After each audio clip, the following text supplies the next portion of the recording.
Eamon Khan here, 4 seconds out. Pleasure to be in the company of now world champion, heavyweight champion Fabio Wardley. Fabio, good to see you. World champion, when you look back at your journey, did you realistically think that was an achievable goal in the sport? No disrespect to you, but from the background that you came from the working background that you came from, it must have been something that didn't feel achievable until maybe a few steps before. Yeah, look, it was always on the plan. It was always on the list of how we wanted things to go. Boxing is always a very unpredictable sport. You never know if it's going to go to plan. There's a lot to pivots and you're having time to adjust with it. But yeah, look, we made a way and we're here. We're at the top of the tree. What did that moment feel like when you got that call to say that you were world champion? What did that moment feel like? Yeah, surreal, I think. It's a funny one because obviously, look, winning belts in the ring and stuff, it feels real in that sense. You're there, you've had the fight, you've won, your hand gets raised, they announce it, you get the belt. And then with me, I was just kind of sat and got a phone call, and then they say, "Yep, you're now a world champion." You hang up the phone and you're a bit like, "Hang on, what? Like, what was that about? Is it real? Is it not?" So it's a bit of a slow roll. It takes its time to settle in. Who was the first phone call you made to after you got the phone call that you were world champion? I don't know. Maybe my mum? Maybe? Or it might have been one of my team. I think it would have been, actually, I think it was Rob, my coach. Because I knew how much he would have wanted to, if I would have got it in the ring and on the night, I know how much he would have celebrated and loved to be part of that moment. So I felt a little bit bad that he wasn't there to kind of sharing it with me. So I think he was one of the first people I called. You deserve a lot of credit, but so does your coach, Rob, who, of course, doesn't maybe get some of the limelight. What about his journey alongside yourself to that world title? And do you think a coach like Rob maybe deserves a few fighters as well to help mold, or would you want them all to yourself? No, look, he deserves all the praise, all the accolades, because as much as this has been my journey, or I'm the figurehead, I'm the one everyone looks at and goes, "Oh, look, Fabio Wardley did X, Y, Z," and look, it's not without the team behind me, the people behind me, and the people that backed me from day one, and no one did that more than Rob himself. What did your mum say?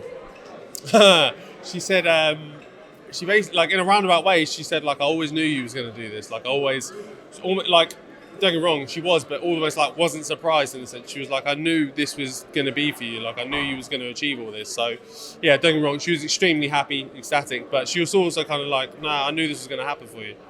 As much as I'd love you to rest and enjoy the moments of being a world champion, I've got to talk about what's next. And you've got a target on your back, but you've also got targets too. But one of those targets isn't going to be Oleksandr Usyk. Disappointed?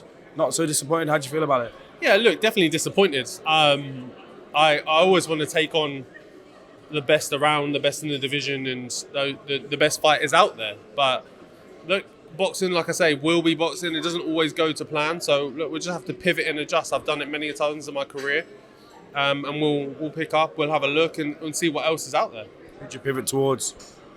Look, I want the best around, the best fights, the best fighters. I want to be in the best fights. I'm not one, I think even before being a world champion, if you look at my career, I'm not one to ever pick an easy fight or tick over with something light.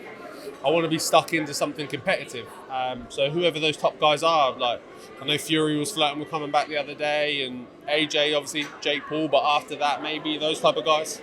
I'm going to be very direct here. Would you entertain a rematch with Joe Parker, considering that a lot of people thought that the call, not your decision to make, was maybe a little bit early? I'm going to say I thought it was a little bit early as well. Would you entertain the rematch with Joe Parker? Yeah, look, of course I would. Don't get me wrong, not immediately. It's not something it's not in my immediate plans, and obviously Joe's got some stuff to figure out for himself at the moment as well. So, yeah, it's definitely a fight I would entertain.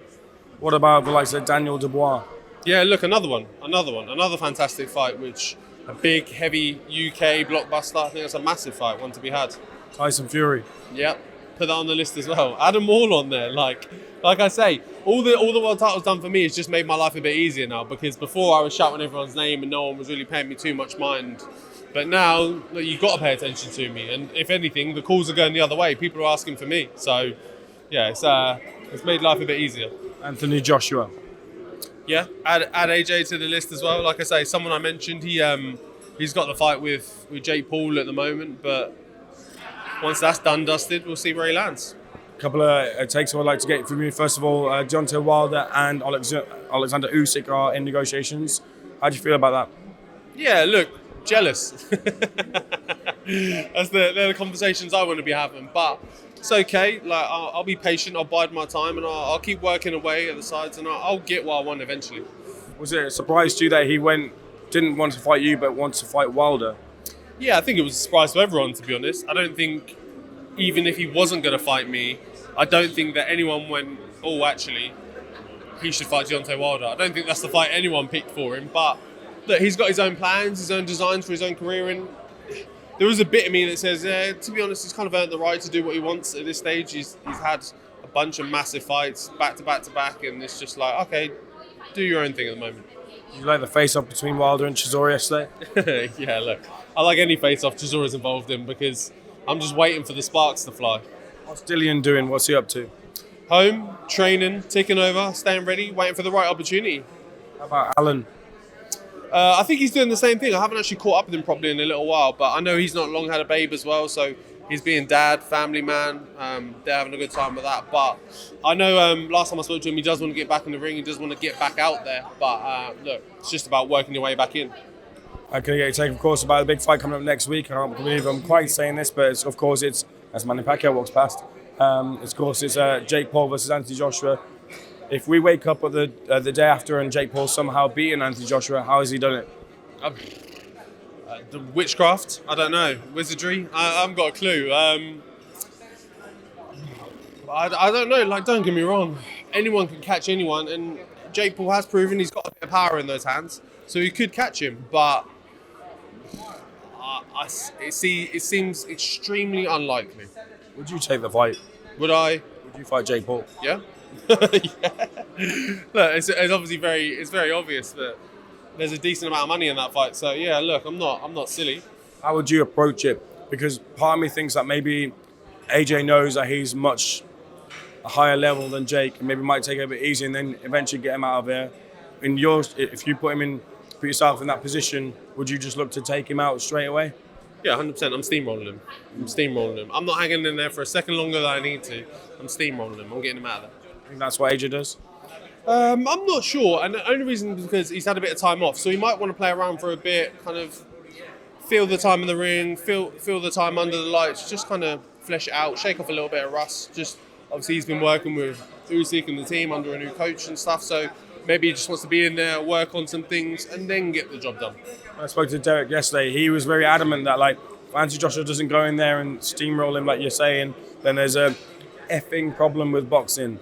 Not in the sense that the fight was scripted in any sort of way, but that's how Anthony Joshua should be handling him. Would you be disappointed there's anything less than that? Yeah, I don't know about disappointed, but that's what I would expect. Again, me being me, and also AJ just being AJ. Like, he should go steamroll him. You can't go clean out someone like Francis Ngannou and then go 5-6 rounds, 7-8. I don't know. Go see the final bell with Jake Paul. It's just too stark contrast. I think you need to go in there, especially with all the kind of the backlash he's getting for doing this fight and taking this fight, and everyone saying it's gimmicky and scripted and this, that, and the other. Well, go prove everyone wrong and just clean them out.